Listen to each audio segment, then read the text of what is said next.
আসসালামু আলাইকুম রহমতুল্লাহি ওবরাকাতুহ। আলহামদুলিল্লাহি ওয়াহদা ওয়াসসালাতু ওয়াসসালামু আলা মান লা নাবিয়্যা বা'দা ওয়া আলা আলিহি ওয়া সাহবিহি ওয়া মাওয়ালা। 2 নম্বর মানহাজ তাহরিকুল আতিফা। প্রত্যেকটি মানুষকে আল্লাহ রাব্বুল আলামিন আতিফা দিয়ে সৃষ্টি করেছেন। আতিফা মানে আবেগ। প্রত্যেকটা মানুষের ভিতরে কি আছে? আবেগ আছে। আবেগবিহীন মানুষ হয় না। এই আবেগটার মধ্যে নড়াচড়া দিতে হবে। এটা হলো দাওয়াই আল্লাহর মানহাজ।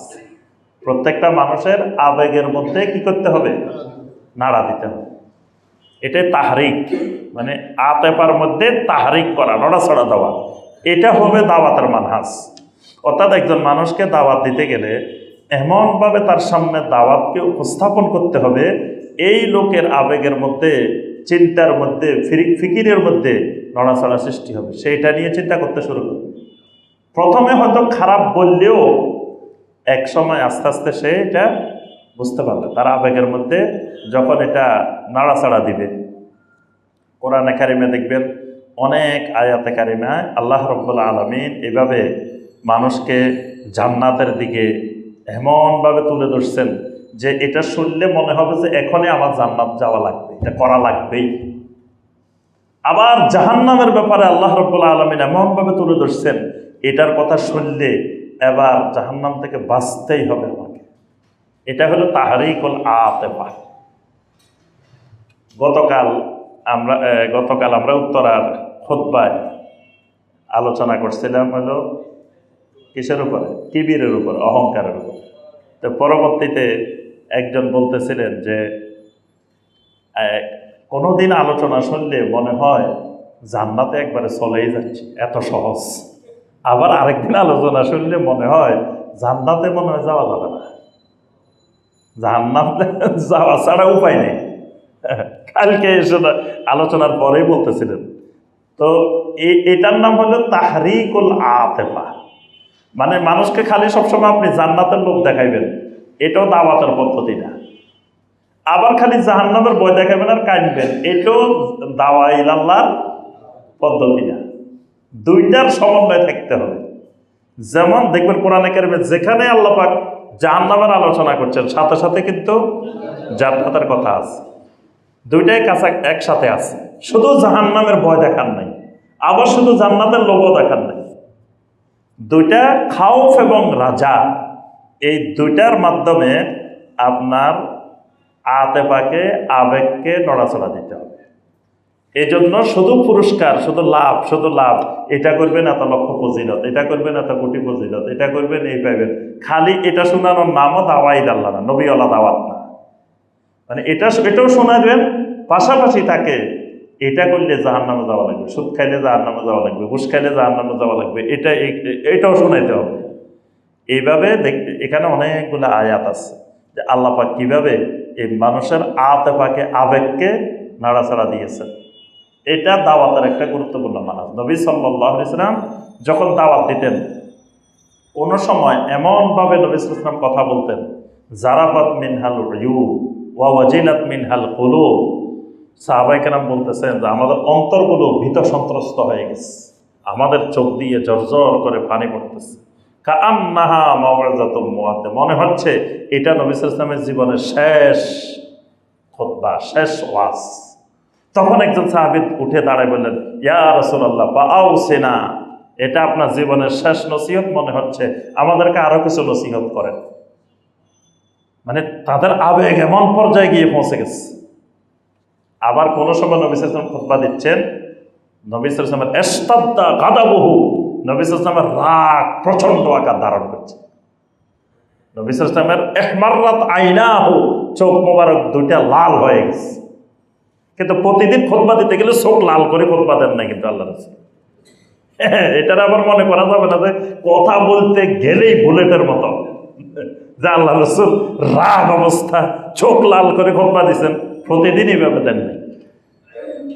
কখনো নবী সাল্লাল্লাহু আলাইহি ওয়াসাল্লাম এইভাবে খুতবা দিচ্ছেন, আবার কখনো কান্নার মাধ্যমে এই আবেগ, এই আতেফা তৈরি করছেন, আবার কখনো জান্নাতের এমনভাবে জান্নাতের আপনার পাওয়ার রাস্তা দেখাইছেন, মনে হচ্ছে এই তো জান্নাত চলে গেছে।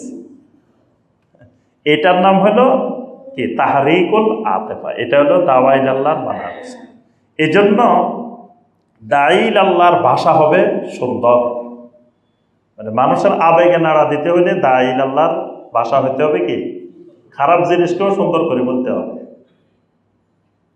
একজন আমাদের বিভিন্ন ভিডিও নিয়ে সমালোচনা করতেন, তো আমরা কিন্তু তার বিরুদ্ধে কোনো খারাপ কথা বলিনি, কোনো খারাপ বা তার ব্যাপারে কিছু বলিনি। আমরা যখন সুন্দর করে বলছি যে আলহামদুলিল্লাহ আমরা একজন প্রুফ রিডার পেয়ে গেছি, আমাদের ভিডিওগুলো শুনে শুনে সংশোধন করার আমরা একজন লোক নিয়োগ দেওয়া দরকার ছিল, কিন্তু আলহামদুলিল্লাহ আল্লাহ মিলিয়ে দিচ্ছে যে উনি শুনে শুনে কি করে আমাদের দোষ ত্রুটি বাহির করে। তো ভালো দোষ ত্রুটি বাহির করলে তো আমরা সংশোধন হওয়া সহজ, এটা আমরা খারাপ মনে করি না। যখন এটা বলছি এরপর বন্ধ হয়ে গেছে, এরপর থেকে আর কি করে না, আর আমাদের বিরুদ্ধে ভিডিও দেয় না। এরপর থেকে এখনো পর্যন্ত আর একটাও দেখিনি, আজকে কয়েক বছর চলে গেছে। প্রথম দিকে জোরে সোরে আমাদের বিরুদ্ধে কত ভিডিও বাইর করছে, অনেকগুলো ভিডিও বাইর করছে আমেরিকা থেকে। আমার নাম দিছে জালিমাম। পরবর্তীতে যখন আমি সুন্দর করে আমরা একটা ভিডিও দিছি, এরপর থেকে আর দেন। তাহলে আমি যদি উনি একটা কইছে, আমি ওনার বিরুদ্ধে আরো 10টা বলতাম, দেখতেন যে চলতে থাকতে। এটা কিন্তু দাইল আল্লাহর কাজ না। আরেকটা জিনিস সালাফেরা সবসময় বলতেন, দাইল আল্লাহ একটা জিনিসকে মানুষের সামনে উপস্থাপন করতে গেলে এটাকে এত সুন্দর করে উপস্থাপন করতে হবে যাতে মানুষ এটার প্রতি আগ্রহী হয়। সেই আমরা এর আগে অনেকবার বলছি মধুর কথা। একজন মানুষ মধু চিনে না, আসি বলতেছে শায়েখ মধু কি জিনিস, আমার একটু বুঝান তো মধু কি জিনিস। তা আমি সংজ্ঞা দিলাম যে মধু হলো মৌমাছি নামক এক ধরনের প্রাণী আছে, এরা বিভিন্ন ফুল থেকে রস সংগ্রহ করে, করার পরে এই রসগুলো সুন্দর করে এক জায়গায় সংরক্ষণ করে, করার পরে এগুলা আমরা এখান থেকে সংগ্রহ করি। এগুলা খাইলে বৃদ্ধ মানুষ যুবক হয়ে যায়, এটা খাইলে শক্তি হয়, এটার মধ্যে অনেক শেফা। কয় সাহেব এটা পামু কই, আমার একটা নম্বর দেন তো, ঠিকানা দেন তো, আমার খাওয়া দরকার। সাথে সাথে খাওয়ার জন্য কিন্তু আগ্রহী হয়ে গেছে। আবার একই সংজ্ঞা বাস্তব সংজ্ঞা যদি দিই, শুনেন মধু হলো মৌমাছি নামক এক ধরনের প্রাণী আছে, এরা বিভিন্ন ফুল থেকে রস খায়, এরপরে পায়খানা করে। কি এরা রস এগুলো প্রথম পেটে যায়, তারপরে এদের পেট থেকে বাইরে না। কথা কিন্তু সত্য যে এরা প্রথমে খায়, তারপরে এগুলো পায়খানা করে, ওই পায়খানাগুলো সংগ্রহ করে আমরা নিয়ে আসি, এটার নাম মধু। সংজ্ঞা কিন্তু ভুল হয় নাই, সংজ্ঞা সঠিক।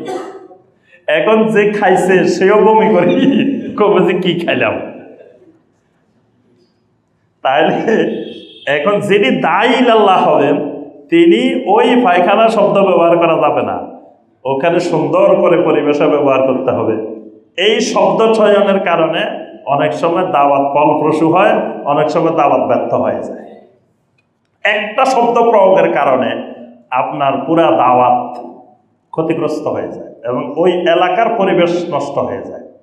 এই জন্য দাইল আল্লাহকে বলা, যা বলবেন মেপে মেপে শব্দগুলো চয়ন করতে হবে। এটা দাইল আল্লাহর সফলতা ব্যর্থতা এর মধ্যে নির্ভর করে এবং এটা নবীওয়ালা মানহাজ। 3 নম্বর মাহাসিনুল আখলাক। দায়ী খালি সুন্দর সুন্দর বয়ান করবে, সুন্দর সুন্দর মানুষকে কথা বলবে, আল্লাহর দিকে দাওয়াত দেবে, কিন্তু তার আখলাক সুন্দর হবে না। এটা নবীওয়ালা মানহাজ না। নবীওয়ালা মানহাজ হলো দায়ী মানুষকে যেমন আল্লাহর দিকে দাওয়াত দেবে, পাশাপাশি তার নিজের আখলাককে সুন্দর করবে। এটাও একটা দাওয়াত। আপনি কাউকে কিছু বলবেন না, আপনার আখলাকটা হবে সুন্দর। তখন দেখবেন সমাজের সবাই কইব ছেলেটা খুবই ভালো ছেলে, যদিও আলে হাদিস হয়ে গেছে। ছেলেটা খুব ভালো কিন্তু আলে হাদিস হয়ে গেছে। খারাপ হয়েছে কোনটা? আলে হাদিস হয়ে গেছে। ছেলেটা রাবলিয়া দান করে, বুকে হাত বাঁধে, এইগুলা খারাপ হয় না, ছেলেটা কিন্তু ভালো। দেখবেন যে ওই যে ভালোটা, আপনার চরিত্র ভালো, আখলাক ভালো, এটার প্রভাব ওই সময়ে না পড়লেও 5 বছর পরে, 10 বছর পরে, 20 বছর পরে এটা তাসির, এটার প্রভাব পড়তে থাকবে সমাজে। মানে আপনার আখলাকটা একটা দাওয়াত। আবার আপনি অনেক সুন্দর সুন্দর দাওয়াত দিলেন, কিন্তু আপনি টাকা নিয়ে মানুষের থেকে আর টাকা দেন না, আপনার লেনদেনের অবস্থা খুব খারাপ, মানুষের সাথে ধোঁকাবাজি করেন, মিথ্যা কথা বলেন, প্রতারণা করেন, তাহলে আপনি যত সুন্দর দাওয়াত দেন কাজ হবে না। এটা নবীওয়ালা দাওয়াতের পরিপন্থী। নবীওয়ালা দাওয়াত মাহাসানুল আখলাক। এই জন্য আল্লাহ পাক যেই যুগে যেই নবীকে পাঠাইছেন, সেই যুগে ওই নবীকে সর্বোত্তম চরিত্রের অধিকারী করে আল্লাহ পাঠাইছেন। আর নবী সাল্লাল্লাহু আলাইহি ওয়াসাল্লামকে আল্লাহ বলছেন, ওয়া ইন্নাকা লাআলা খুলুকিন আযীম, মহান চরিত্রের অধিকারী করে পাঠানো। এই মহান চরিত্রটাই একটা দাওয়াত। এই চরিত্রটাই কি একটা দাওয়াত। আপনি মানুষের সাথে কথাবার্তা, লেনদেন, সবকিছুর মধ্যে পরিচ্ছন্ন হতে হবে। এটা দেখবেন যে সমাজে আপনার দাওয়াতে তাসির পড়বে। মানুষ বলবে যে এই লোকটা খারাপ না, এই লোকটা ভালো। আমার এলাকায় তো আলহামদুলিল্লাহ আগে অনেক ভাইরা মহব্বত করতেন, এখনো করেন, কিন্তু কিছু মানুষ একটু বিভিন্ন আলোচনা করে যে ডক্টর ইমাম হোসেন আহলে হাদিস হয়ে গেছে। এটা হলো খারাপ দিক। ডক্টর ইমাম হোসেন কি হয়ে গেছে? আহলে হাদিস হয়ে গেছে। আর সব ভালো দিক। তো একজন ভাই একদিন দেখলাম যে ফেসবুকে লিখছে, আমার এলাকা লিখছে যে ডক্টর ইমাম হোসেনকে আমরা একবারে শিশু অবস্থা থেকে দেখছি। তো তিনি আমাদেরকে এ পর্যন্ত কখনো কোরআন হাদিসের বাহিরে কোনো কথা বলেন নাই। তো তিনি বর্তমানে তিনি আলে হাদিস হয়ে গেছেন, অমুক হয়ে গেছেন, তমুক হয়ে গেছেন, যাই হয়ে গেছেন, কিন্তু আমাদের দৃঢ় বিশ্বাস দুনিয়ার সবার কাছে প্রতারিত হইলেও আমরা তার কাছে প্রতারিত হব না। মানে সে আমাদেরকে কোরআন হাদিসের নির্দেশনা দিতে গেলে কোনো ভুল ডিরেকশন আমাদেরকে দিবে না, এই আত্মবিশ্বাস শতভাগ আমাদের আছে। একজন ভাই একদিন ফেসবুকে লিখছে, আমার এলাকার একজন ছেলে লিখছে এই কথাটা, যে তিনি এই পর্যন্ত কোনোদিন আমাদেরকে ভুল কোনো নির্দেশনা ধর্মের ব্যাপারে দেন নাই, এবং এখনো দেন না, ভবিষ্যতেও দিবেন এটা আমাদের বিশ্বাস হয় না। উনি সঠিক নির্দেশনাই দিবেন। তাহলে আপনার ওই আখলাকটা, যে বিশ্বস্ততাটা, এটাও কিন্তু দাওয়া ইলাল্লাহ। এটা নবীওয়ালা দাওয়াতের মানহাজ। 4 নম্বর আল মানহাজুল ফিকরি ওয়াল আকলি। ফিকির এবং আকল দুইয়ের মধ্যে সমন্বয় থাকতে হবে। মানে নবীওয়ালা দাওয়াতের বৈশিষ্ট্য হলো যে যেমন ফিকির তেমন আকল, দুইটার মধ্যে সমন্বয় থাকতে হবে। মানে ফিকির হলো চিন্তার সাথে আকলের, বাস্তবতার মিল থাকতে হবে। আপনি দাওয়াত দিলেন, মানুষের সামনে এমন একটা জিনিস উপস্থাপন করলেন যে জিনিসটা বাস্তবতার সাথে মিল নেই। যেমন ধরেন হরিণীর ঘটনা। ওই যে হরিণ একটা বান্দা ছিল গাছের এই তলায়, আল্লাহ রসুল আসছেন, তারপরে জামিন হয়েছেন, হরিণ চড়ে গেছে। এখন কথা হইল আপনার মদিনাতে হরিণ দেখছেন? মদিনায় হরিণ দেখছেন নি কোথাও? জি। আচ্ছা, তো এই মদিনাতে, এই মসজিদে নববীর আশেপাশে বা মদিনা ও পাহাড় আছে, এসব এলাকায় হরিণ থাকে কি? হরিণ আছে? মরুভূমিতে হরিণ থাকবে কেমন? হরিণ তো থাকে কোথায়? জঙ্গলে। তো ওখানে জঙ্গল আছে না? তাহলে হরিণ কারা বান্ধে রেখেছে, কারা কি করলো? অর্থাৎ এরকম অনেক ঘটনা আছে, আপনাকে একটু চিন্তা করলে দেখবেন এগুলো বাস্তবতার বিপরীত। ওই যে বুড়ির বাড়িতে কাঁটা দিয়েছে, বুড়ির বাড়িও আছে, কাঁটাও আছে, সবও আছে এখন। কিন্তু আপনি একটু চিন্তা করলে যে আল্লাহ রসুল তায়েফে কি থাকছেন, তো ওখানে বুড়ি কাঁটা দিতে রাসূলের পাইছে কই? আল্লাহ রসুল থাকছেন মক্কায়, থাকছেন মদিনায়। কাঁটা যদি মক্কায় দিত, মদিনা দিত, তো সেটা বিশ্বাসের কথা।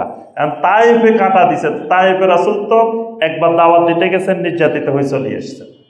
পরবর্তীতে জেহাদে গেছেন, তায়েফের জেহাদে গেছেন নবী সাল্লাল্লাহু আলাইহি ওয়াসাল্লাম। তো নবী সাল্লাল্লাহু আলাইহি ওয়াসাল্লাম কখন তায়েফে থাকলেন, কখন বুড়ি কাঁটা দিল? তাহলে বোঝা গেল বাস্তবতার সাথে মিল নেই। এরকম অসংখ্য ঘটনা আছে। আপনার এই দেখবেন যে আমাদের দেশের বুজুর্গদের অনেক কারামতগুলো বাস্তবতা বিবর্জিত। দেখবেন একটু চিন্তা করলে মিলবে না। একজন পীর সাহেব, তার কারামত হলো সৌদি আরবে একজনের ভিসা, পাসপোর্ট ভিসা সব হারাই ফেলছে। এখন পীর সাহেব হুজুর বলছে যে তুমি চোখ বন্ধ করো, কতক্ষণ পরে দেখে বরিশাল চলে এসছে, পাসপোর্ট ভিসা কিচ্ছু লাগে না। এখন ওই পীর সাহেবের কি বিশাল ক্ষমতা, কি কারামত। এখন পীর সাহেব সিঙ্গাপুরে চিকিৎসা করতে গেছে বর্তমানে। কি তাহলে যদি ওই ক্ষমতা, মানে যাদের একটু বিবেক আছে, আকল আছে, তারা যদি চিন্তা করে এই ক্ষমতাওয়ালা মানুষ সিঙ্গাপুর যাবে কেন? হ্যাঁ, প্লেনে গেল, চোখ বন্ধ করিও গেল না। এইগুলোই হলো ফিকরি ওয়াল আকলি, মানে দায়ীল আল্লাহ মানুষের আকলকে খুলে দিতে হবে, ফিকিরকে খুলে দিতে হবে। কিন্তু দায়ীল আল্লাহর বৈশিষ্ট্য এমন না আকল আর ফিকিরকে তালা মারি রাখতে হবে। আমাদের দেশে দাওয়াতের পদ্ধতি হলো যে দাওয়াত দিয়ে লোকগুলাকে বলদ বানায় রাখতে হবে, মানে তার চিন্তা, আকল এবং ফিকিরের মধ্যে তালা লাগাই দেওয়া। আকল ফিকির খুলে দিবে না, কারণ খুলে দিলে তার দোষ ত্রুটিগুলো সে বুঝতে পারবে, ধরে ফেলতে পারবে। এই জন্য তারা জনগণকে কোরআন হাদিস পড়ুক এটা চায় না। আপনি যদি কোরআন হাদিস পড়েন দেখবেন এটাকে নিরুৎসাহিত করেন। আই মিয়া, আপনি বাংলা বুখারী পড়েন, নিজে নিজে মুফতি হইতেছেন, এটাকে নিরুৎসাহিত করে। কেন নিরুৎসাহিত করে? আপনি ওটা জানলে তার গোমরাহি ধরে ফেলবেন, বুঝে ফেলবেন। আপনি যাতে না বুঝেন এই জন্য বলে যে খাতায় বুজুর্গান গ্রেপ্তান খাতাস, বুজুর্গের ভুল ধরা এটা আরেক ভুল, বুজুর্গের ভুলও ধরা যাবে না। যদি কোন যে হুজুর এটা ভুল হয়েছে, আপনি আরেক ভুল করছেন। তাহলে নবীওয়ালা দাওয়াতের বৈশিষ্ট্য হলো কি করবে? আপনার আকলকে, ফিকিরকে খুলে দিতে হবে। তাহলে আপনি নিজেই দেখবেন তাওহীদের সন্ধান পাইবেন, সব কিছুর সন্ধান পাইবেন, সব বুঝতে পারবেন। আচ্ছা, সর্বশেষ আবার আসে আরেকটার মধ্যে, উসলুব দাওয়া। নবী সাল্লাল্লাহু আলাইহি ওয়াসাল্লামের দাওয়াতের উসলুব। এতক্ষণ যেটা গেল এটা হলো মানহাজ, মানে এটা একটা কর্ম পরিকল্পনা, আমরা দাওয়াতের পরিকল্পনা যে আপনি এই কাজগুলো করবেন। এবার আসেন এটা বাস্তবায়ন করবেন কি দিয়ে। কয়েকটা গুরুত্বপূর্ণ জিনিস লাগবে। এক নম্বর, এটা বাস্তবায়ন করতে হলে লাগবে হিকমা। কি লাগবে? আর দাওয়া বিল হিকমা। এই জন্য আল্লাহ পাক বলছেন উদউ ইলা সাবিলি রাব্বিকা বিল হিকমা। হিকমাটা কি জিনিস? অনেকে হিকমতের কারণে দাওয়াত দিতে পারে না। অনেক বাঙালি আছে বাংলাদেশি, হিকমতের কারণে দাওয়াত দিতে পারে না। মানে এত হিকমত, যেই হিকমতের কারণে হক কথা বলতে পারে না। ধরেন মসজিদে রাফল ইয়াদাইন করে না, কিরে ভাই করেন না কেন? হিকমত অবলম্বন করতেছে, হিকমতের কারণে রাফল ইয়াদাইন করে। কিরে ভাই এখানে আপনি আমিন আস্তে আস্তে, হিকমতের কারণে করছি। তারপরে এটা কেন করছেন? এটাও হিকমত। সব হিকমত, হিকমত করতে করতে আর ইসলামের আর সুন্নতের কিচ্ছু নাই। এটার নাম হিকমত না। হিকমত কোনটা?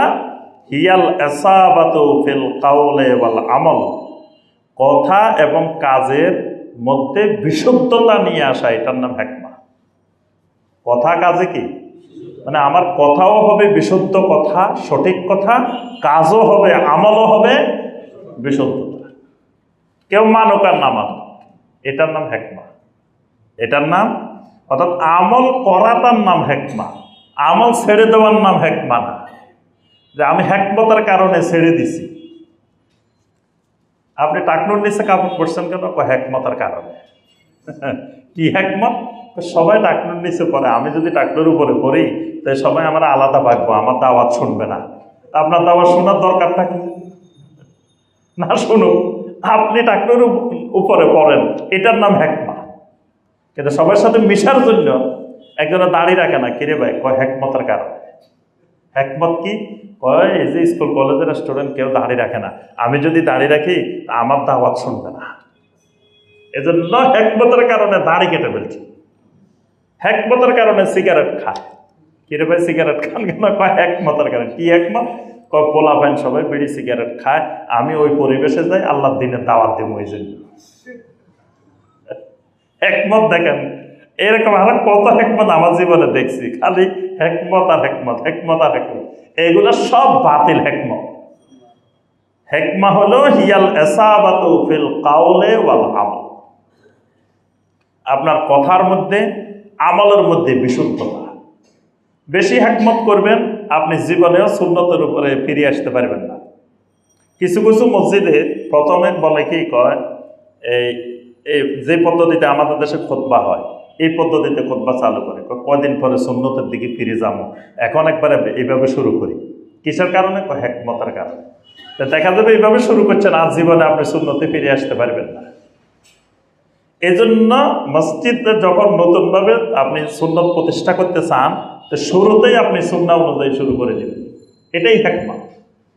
আমরা আজকে নদ্দা সরকার বাড়ি মসজিদে কত বছর খুতবা দিই? 18 বছর। 18 বছর খুতবা দিয়েও এখনো সুন্নতি খুতবায় ফিরতে পারেনি। হিকমত, খালি হিকমত। হিকমতে আর শেষ হয় না। 18 বছরও হিকমত শেষ হয় নাই, কোন আমলে শেষ হইব? আর এই হিকমতের উপরে থাকতে হবে। মসজিদে সবাই কিন্তু সুন্নতি খুতবা চায়, সবাই চায়, কিন্তু হয় না। কারণ কি? নিশ্চয় কোনো কারণ আছে। এই জন্য যদি প্রথম থেকেই শুরুতেই যদি এটা ওইভাবে হয়, তখন আর এটা পরবর্তীতে বাধাগ্রস্ত হয় না। কিন্তু প্রথম আপনি এক পদ্ধতিতে করছেন, আরেকটা পদ্ধতিতে যখন যাবেন, তখন দেখবেন যে মানুষ বলবে যে তাহলে কি এতদিন ভুল করছে। আপনি ওই পদ্ধতিতে যখনই চাইতে বলবেন তাহলে কি এতদিন কি ভুল করছেন, এতদিন ইমাম সাহেব নামাজ পড়াইছে যে কি ভুল হয়েছে, ভুল করছে। আর সব মসজিদে করে, ওই মসজিদে হলে অসুবিধা কি? তো সুতরাং এই হিকমা এটার নাম না। হিকমা হলো কি? আল ইসাবা ফিল কাউলে ওয়াল আমল। তবে হিকমার কয়েকটা সূরত আছে। হিকমার 3টা সূরত কোরআনে কারিমে আল্লাহ পাক হিকমতের 3টা সূরত বর্ণনা করছেন। একটা হলো হিকমা ফিস সুলুক, একটা হিকমা ফিল মাওয়াকিফ, একটা হিকমা ফিল আকওয়াল।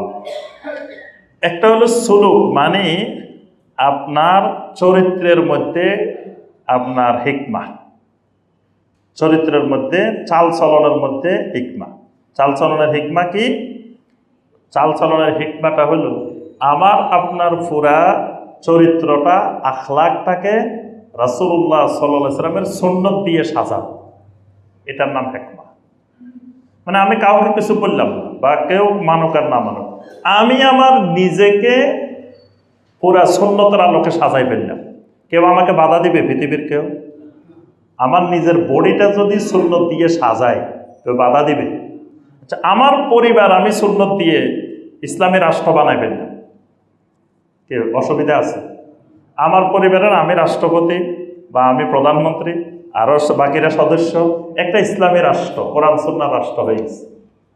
এই জন্য শাইখ আলবানী রাহিমাহুল্লাহ বলছেন যে ওই মানুষগুলাকে দেখলে আমার আফসোস হয়, যে মানুষগুলা একটা ইসলামের রাষ্ট্র বানাইতে চায়, কিন্তু তার নিজেকে ইসলাম দিয়ে সাজাইতে পারে না, তার পরিবারটা ইসলাম দিয়ে সাজাইতে পারে না, তার সমাজের মসজিদটা সুন্নত দিয়ে সাজাইতে পারে না। তো সে কেমন করে এত বড় একটা রাষ্ট্রকে ইসলামে বানাবে?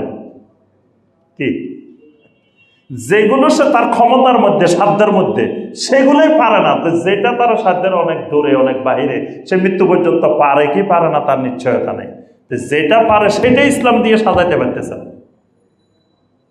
আপনার ধরেন দিন কায়েম করতে চান, তা আপনার মসজিদটাকে দিন দিয়ে, সুন্নত দিয়ে কায়েম করে ফেলাম। তো মসজিদে তো সুন্নত নাই, একজন এখানে দাঁড়ায়, একজন এখানে দাঁড়ায়, একজন 1 বিঘা সামনে দাঁড়ায়, একজন 1 বিঘা পিছনে দাঁড়ায়। মসজিদগুলোতে দেখবেন যে করুণ দশা, কাতার সোজা করার প্রতি কারো গুরুত্ব নেই, একজন সামনে, একজন পিছনে, একজন যার মনে যেখানে যাচ্ছে, একজন এখানে, একজন এখানে। আমি ওই দিন পরশুদিন এক মসজিদে গেছি, দেখি এই কাতারে মাঝখানে 3 জনের গ্যাপ, এখানে দাঁড়াইছে মাঝখানে, ওইদিকেও মুসল্লি আছে, এদিকেও মুসল্লি আছে, মাঝখানে 3 জনের মতো গ্যাপ। গ্যাপ কেন? আমি প্রথম চিন্তা করলাম কি রে, এখান দিয়ে এদিকেও মানুষ, এদিকেও মানুষ, এখান দিয়ে মাঝখান দিয়ে গ্যাপ কেন? পরে বুঝতাম ওখান দিয়ে ফ্যান নাই, ওইদিকে ফ্যানের নিচে আছে, এদিকেও ফ্যানের নিচে আছে, এখান দিয়ে ফ্যান নাই দেখে মুসল্লি নেই, খালি পড়ে দিচ্ছে। আমি পরে পিছন থেকে ডাকতেছি, ভাই এখানে আসেন, এখানে আসেন, এখানে জায়গা খালি, মাঝখান দিয়ে 3টা খালি। তা তার অর্থ হইল কাতার সোজা করা বা কাতার সংযুক্ত করা, এটার কোনো গুরুত্ব নেই।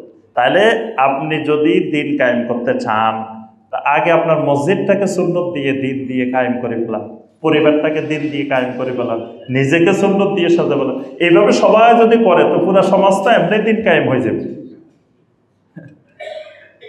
তাহলে 1 নম্বর হিকমা হলো ফিসসুলুক, আমার আচার আচরণ, কথাবার্তা, চাল চলন সব কিছুকে সুন্নত দিয়ে সাজানো, এটা একটা হিকমা।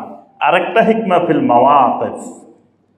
মাওয়াকিফ মানে যে কোনো জায়গায় যে কোনো অবস্থানের ক্ষেত্রে আমাকে তাওহীদের পক্ষে সুন্নতের পক্ষে অবস্থান নেওয়া, এটাও কিন্তু হিকমা।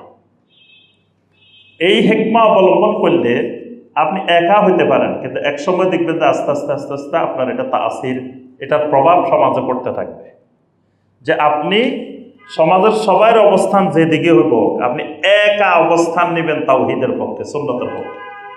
যেমন ইব্রাহিম আলাইহিস সালাম পুরা সমাজ শিরকের পক্ষে, একা ইব্রাহিম আলাইহিস সালাম তাওহীদের পক্ষে অবস্থান নিয়েছেন, এটার নাম হিকমা। ইব্রাহিম আলাইহিস সালাম বলেন নাই যে আমিও একটু সবার সাথে মিশে আগে মূর্তি পূজা করি, তারপরে সব করি, পরে দাওয়াত দিই, ইসলামী রাষ্ট্র বানায়, সব ঠিক করিবেন। কিন্তু ইব্রাহিম আলাইহিস সালাম এই হিকমা অবলম্বন করেন নাই, তিনি প্রথম থেকেই তিনি শিরকের বিরুদ্ধে কথা বলা শুরু করছেন। তো এটা হলো তার অবস্থান, মানে আল হিকমা ফিল মাওয়াকিফ। নবী সাল্লাল্লাহু আলাইহি সাল্লাম শিশুকাল থেকে দেখেন যখন যে অবস্থানে যেখানে গেছেন সেখানে শিরিকের সাথে মিশ্রিত হন নাই, শিরিকের থেকে দূরে ছিলেন। নবী সাল্লাল্লাহু আলাইহি সাল্লাম মক্কাতে এত শিরিকের অনুষ্ঠান হয়েছে, কোনো অনুষ্ঠানে নবী সাল্লাল্লাহু আলাইহি সাল্লাম যান নাই। মক্কার ভিতরে এত মূর্তি, কোনো মূর্তির সাথে নবী সাল্লাল্লাহু আলাইহি সাল্লামের কোনো সম্পর্ক তাআল্লুক হয় নাই। এটা হলো আল হিকমা ফিল মাওয়াকিফ। আরেকটা হিকমা আছে, সেটা হলো আল হিকমা ফিল আকওয়াল। কথাবার্তার মধ্যে হিকমা। কথাবার্তার মধ্যে হিকমা কি? আল্লাহ নবী রাসূলেরা যেভাবে কথা বলতেন, নবী রাসূলদের প্রত্যেকটি কথার মধ্যে হিকমা ছিল, হিকমা। অর্থাৎ নবী রাসূলদের কথার নামই হিকমা, এটা বুঝে আসছে। মানে নবী সাল্লাল্লাহু আলাইহি ওয়াসাল্লামের হাদিসের আরেক নাম হিকমা। আল্লাহ রাসূলের হাদিসের নাম কি? হিকমা। তাহলে আপনি যদি হিকমা অবলম্বন করেন তাহলে আপনি প্রত্যেকটা কথা বলবেন হাদিস দিয়ে। নবী সাল্লাল্লাহু আলাইহি ওয়াসাল্লামের হাদিস দিয়ে কথা বলা, এটাও হিকমা। যেই কথা আপনি বলতেছেন এটা দলিল নবী সাল্লাল্লাহু আলাইহি ওয়াসাল্লামের হাদিস। তাহলে দাঈ ইলাল্লাহকে হিকমা অবলম্বন করতে হবে। এই হিকমা অবলম্বন করা মানে দাঈ ইলাল্লাহ তার দাওয়াতের ক্ষেত্রে আল্লাহ রাসূলের হাদিস পেশ করবেন খালি, এটার নামও হিকমা। তাহলে হিকমার 3টা ধরন: হিকমা ফিস সুলুক, হিকমা ফিল মাওয়াকিফ, হিকমা ফিল আকওয়াল। 3 জায়গায় হিকমা অবলম্বন করতে হবে দাওয়াত দিতে হলে। 2 নম্বরে যেটা করতে হবে দাওয়াতের উসলুব, সেটা হলো আদ-দাওয়া বিল মাউইজাতিল হাসানা, সুন্দর উপদেশ। মাউইজা আল হাসানা, সুন্দর উপদেশের মাধ্যমে দাওয়াত দিতে হবে। যেমন প্রত্যেক নবী রাসূল তার জাতিকে যেই পদ্ধতিতে দাওয়াত দিচ্ছেন, পদ্ধতিটা কি? প্রথম দাওয়াত দিতে হবে তাওহীদের, মানে খুঁটিনাটি মাসালার ফিকহি বিষয়ের দাওয়াত না। যখন আপনি প্রথমেই দাওয়াত দেওয়া শুরু করছেন, হাত কোথায় বাঁধবে, সালাতে হাত কোথায় বাঁধবে, দাওয়াত দেওয়া শুরু করছেন। এলাকায় গিয়ে আপনি দায়ী হয়েছেন, দায়ী হয়ে যাই বলতেছেন, এ ভাই আপনি যে হাত বাঁধছেন ঠিক হয় নাই, হাত এখানে বাঁধবেন না, আপনার নামাজের সমস্যা হবে, আপনি সুন্নত পালন করতেছেন, আপনার এই দাওয়াত ভুল, এই দাওয়াত সঠিক নয়। কারণ যার তাওহীদ নাই সে হাত নাভির নিচে বাঁধা যে কথা, মাথার উপরে বাঁধলেও একই কথা, বুকের উপরে বাঁধলেও একই কথা, তার নামাজে হবে না। তার তাওহীদ নাই, সে শিরিকের সাথে জড়িত, তো তার তো সালাত নিয়ে আপনি কথা বলার দরকার নেই। তার আগে ঠিক করতে হবে কি? তাওহীদ। এজন্য মানে মাওইজা হাসানা হলো আপনি তার বড় বড় রোগগুলো আগে চিকিৎসা করুন, ওগুলার আগে দাওয়াত দেবেন। ফিকহি মাসআলা নিয়ে দাওয়াত দেওয়া দরকার নেই। ফিকহি মাসআলা অটোমেটিক ঠিক হবে, মানে যার আকীদা ঠিক হবে, তাওহীদ ঠিক হবে, সে অটোমেটিক খুঁজবে সঠিক কোরআন সুন্নাহর নির্দেশনা কোনটা। এজন্য 2 নম্বর দাওয়ার উসলুব হলো বিল মাউইজা আল হাসানা, সুন্দর কথা, সুন্দর উপদেশ। 3 নম্বর আল মুজাদালা বিল্লাতি হিয়া আহসান। কারণ আপনি দাওয়াত দিতে গেলে আপনার বিরুদ্ধে অনেক খারাপ কথা বলবে, গালিগালাজ করবে, ঝগড়া করবে, তারপরে অনেক ধরনের কিছু আপনার বিরুদ্ধে হবে, তখন এই মুজাদালাটা করতে হবে বিল্লাতি হিয়া আহসান, মানে অত্যন্ত সুন্দর পদ্ধতিতে, আহসান পদ্ধতিতে মোকাবেলা করতে হবে। আহসান পদ্ধতি মানে আপনাকে অনেক কিছু বলবে, কিন্তু আপনি তার প্রতি উত্তর দিবেন না। অনেকগুলো আহসান পদ্ধতি আছে। একটা আহসান পদ্ধতি হলো, আপনি মসজিদে রওনা দিচ্ছেন, কিছু দূর যাওয়ার পরে কুকুর একটা ঘেউ ঘেউ করে উঠছে। আপনি এই মিয়া, এই কোন বেয়াদবের কুকুর, আমার দেখে কেন ঘেউ ঘেউ করছে?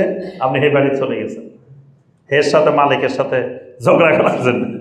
আর কতদূর গেছেন, আরেক সমস্যা দেখা দিছে, এবার সেই মালিকের খুঁজতে গেলেন। আরেকটুকু গেছেন, বাড়ির সামনে গর্ত একটা, এই বাড়ির সামনে গর্ত কেন, মসজিদে যাইতে অসুবিধা হইতেছে।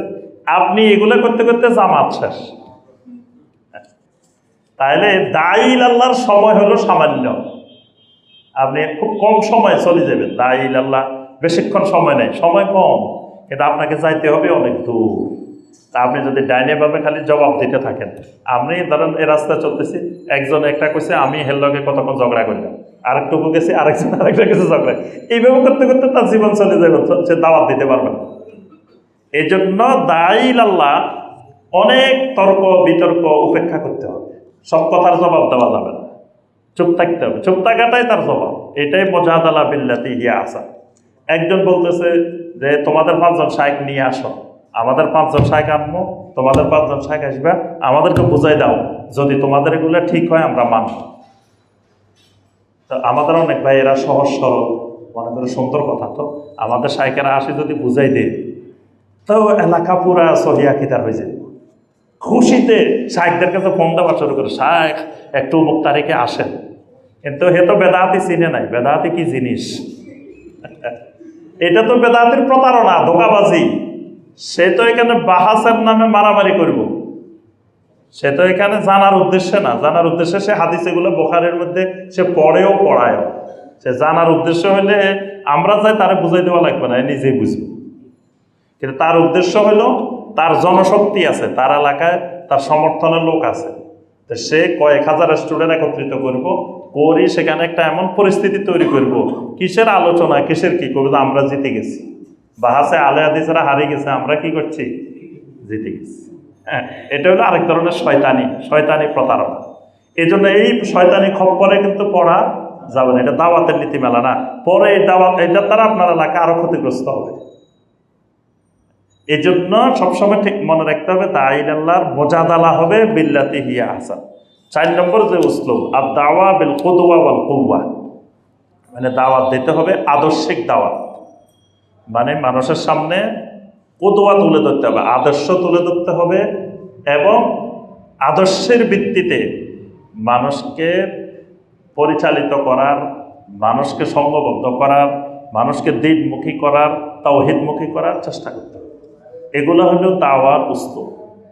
অর্থাৎ যারা তাওহীদ মেনে নিছে তাদের মধ্যে একটা ঐক্যবদ্ধ শক্তি থাকতে হবে। তারাই যদি আবার গ্রুপে গ্রুপে ভাগ হয়ে যায়, এটাও দাওয়াতের উসলুব না। তারাও যদি, মানে একই তো মানহাজ, একই আকীদা, কিন্তু একজন আরেকজনকে দেখতে পারে না, একজন আরেকজনকে ভাই মনে করতে পারে না, এটা দাওয়া, এটা আল্লাহ নবীওয়ালা দাওয়াত না। নবীওয়ালা দাওয়াত যদি হয়, আমার যে সংগঠনের কারণে আমি আরেকজন বিশুদ্ধ আকীদার ভাইকে ভাই মনে করতে পারি না, তখন ওই সংগঠন ছেড়ে দেওয়া ফরজ। কিসের কারণে আমি আপনাকে ভাই মনে করতে পারতেছি না, অথচ আপনার আকীদাও ঠিক আছে, মানহাজও ঠিক আছে, কিন্তু আমি ভাই মনে করতে, কিসের কারণে, সংগঠনের কারণে। আপনি আমার দল করেন না, সংগঠন করেন না, এই জন্য আমি ভাই মনে করতে পারতেছি না, তাহলে এই সংগঠন করা যাবে না। কিন্তু সংগঠনের উপকারিতা আছে, সংগঠন করা নিষিদ্ধ না। সংগঠনের মাধ্যমে সংঘবদ্ধ থাকতে হবে, মানে যারা একই আকীদা মানহাজের অনুসারী হবে তাদেরকে সংঘবদ্ধভাবে দাওয়াত দিতে হবে। এটাও দাওয়াতের একটা উসলুব। আল্লাহ সুবহানাহু ওয়া তাআলা আমাদের সবাইকে নবীওয়ালা দাওয়াত, নবী সাল্লাল্লাহু আলাইহি ওয়াসাল্লামের মানহাজ এবং নবী সাল্লাল্লাহু আলাইহি ওয়াসাল্লামের উসলুবের ভিত্তিতে আল্লাহ পাক আমাদেরকে প্রত্যেককে দাঈল আল্লাহ ওয়ার তৌফিক দান করুন। আল্লাহ রাব্বুল আলামিন আমাদেরকে নবী সাল্লাল্লাহু আলাইহি ওয়াসাল্লামের যে সিরাতের আলোচনা আমরা শুনলাম, এই সিরাতের আলোকে আল্লাহ পাক আমাদের সবাইকে নবী সাল্লাল্লাহু আলাইহি ওয়াসাল্লামের সুন্নতের আলোকে জীবন গড়ার তৌফিক দান করুন। সম্মানিত ভাই ও বোনেরা, আলহামদুলিল্লাহ আমরা এই তাফসিরুল কোরআনের মাধ্যমে এই নবীওয়ালা দাওয়াতের কাজ করারই চেষ্টা করতেছি। আমাদের দাওয়াতটা যেন, এই কষ্টটা, শ্রমটা যেন সার্থক হয়, এটা যেন নবীওয়ালা দাওয়াত হয়, নবী রাসূলদের পদ্ধতিতে দাওয়াত হয়। এই জন্য আলহামদুলিল্লাহ আমরা এই তাফসিরুল কোরআন, তারপরে সিরাতের আলোচনা, যে যে বিষয়গুলো আমরা আলোচনা করি, এগুলো নবীওয়ালা দাওয়াতের মানহাজে করার আমরা চেষ্টা করি। আল্লাহ পাক আমাদেরকে সেই তৌফিক দিন।